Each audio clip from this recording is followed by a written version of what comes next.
भाई साहब, आज पोस्ट बजट ब्रीफिंग में जो आईएमएफ के वाले से जो शराइत के वाले से सवाल किया गया था, तो वजीर खजाना ने कहा कि आईएमएफ की तमाम शराइत के मुताबिक ये बजट बनाया गया है। लेकिन माजी में ऐसी मिसालें हमें मिलती हैं अब्बासी साहब के मिनी बजट भी आते हैं। हमने देखे कि जब उन शराइत पर अमल दरामद ना हो तो मिनी बजट के सहारा लिया जाता है, फिर से अवाम का ही खून निचोड़ा जाता है। तो आप लगता है कि अभी तक ये जो बजट की चीजें सारी सामने आई हैं, इसके बाद मिनी बजट की भी कोई तवक्को, कोई इस तरह का खतरा मंडला रहा है?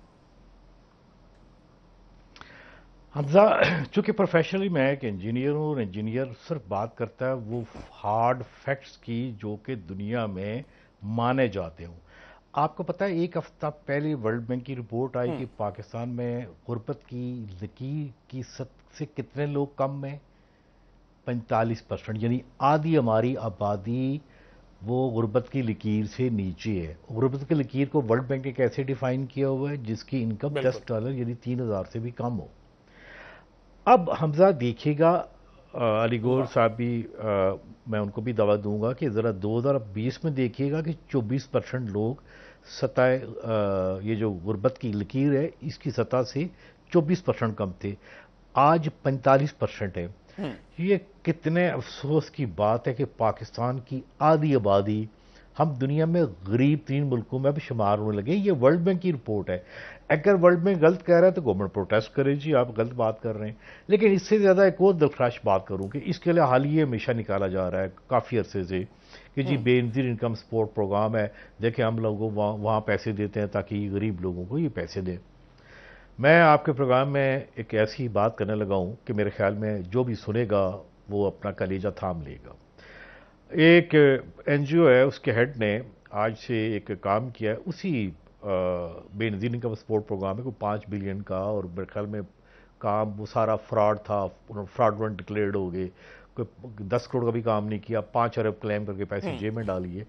वही बंदा बोर्ड ऑफ गवर्नर्स का मेंबर है अब बेनज़ीर इनकम सपोर्ट प्रोग्राम में। मेरे ख्याल में यहाँ पे कोई भी पॉलिटिकल गवर्नमेंट है, इसके बड़े कंप्रोमाइज़ होते हैं कि कोई फलां बंदा नाराज़ न हो जाए, कोई फलां नाराज़ हो जाए। लेकिन इसी नाराज़गी में क्या हो गया, इस पाकिस्तान का बेड़ा गर्क हो गया। एक दूसरा, आपने मुझसे पूछें, मैं आपको बताऊं कि असल इशू पाकिस्तान का क्या है सबसे ज़्यादा, वो है power sector, oil and gas sector. देखिए मेरा बड़ा टफ टाइम गुजरा है वर्ल्ड इसमें नैब में। मैं आज आपको बताऊँगा, मैं कहूँगा अली गौहर आप MNA ये सवाल उठाएँ। पाकिस्तान में जब तक ओगरा है, नेपरा है, ये जो 2 रेगुलेटर हैं, इनमें जो लोग बैठे हुए हैं, आप यकीन करें कि इतना नुकसान हमें मोदी ने या इंडिया ने 5 जंगें हुई हैं नहीं पहुंचाया जितने 2 इदारे ये पहुंचा चुके। अब देखिए, आज से महीना पहले खबर थी कि चेयरमैन नेपरा ने कहा जी मेरी तनख्वाह होनी चाहिए 35 लाख, शायद 35 लाख कर भी दी है। ये भी देखिए इस मुल्क में कि वो मेंबर कितने जी, 30 लाख। तो एक बात जो आपके जो सुनने वाले हैं सारे पाकिस्तान को उन्हें बताएं कि ज़रा ये पता करें ये लोग कहाँ से आए हैं।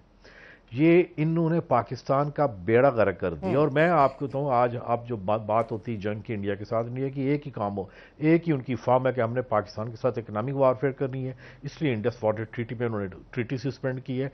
एक ही उनका एजेंडा है कि पाकिस्तान को हमने घुटनों के बल के पर लेके आना है।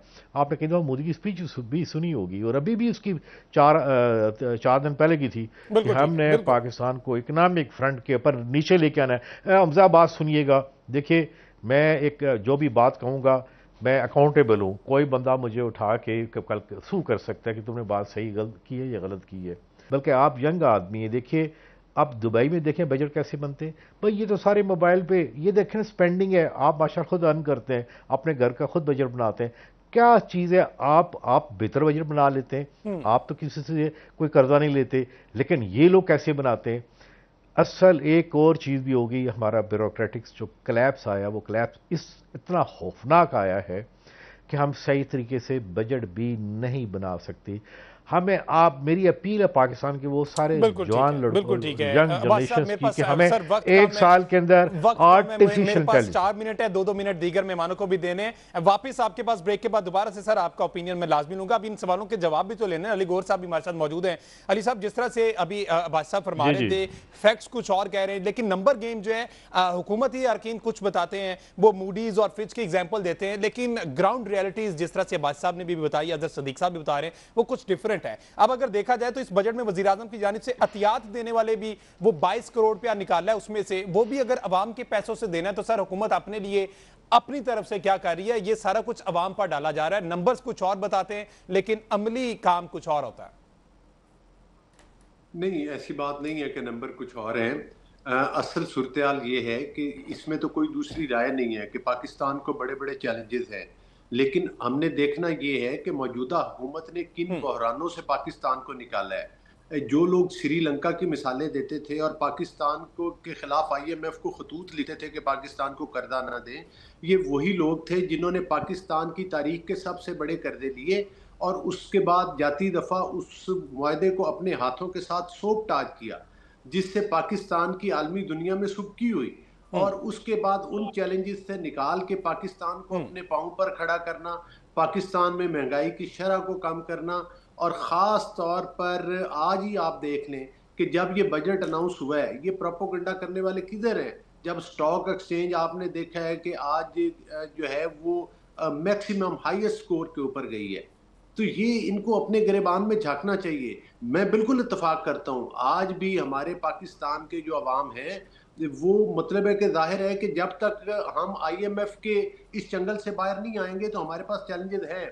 2018 में जब नवाज शरीफ साहब गए थे तो वो आईएमएफ को बाय बाय कहकर गए थे।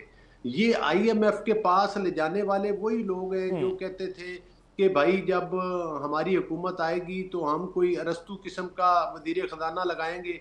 इन्होंने ही पाकिस्तान को दोबारा आईएमएफ के पास लेकर गए, इन्होंने ही तारीख के सबसे बड़े कर्जे लिए, इन्होंने ही अपने दौर के अंदर जो है कोई रिफॉर्म्स ना की बल्कि लोगों को वो कट्टों की और मुर्गियों की और अंडों की इकोनॉमी के दरस दिया करते थे।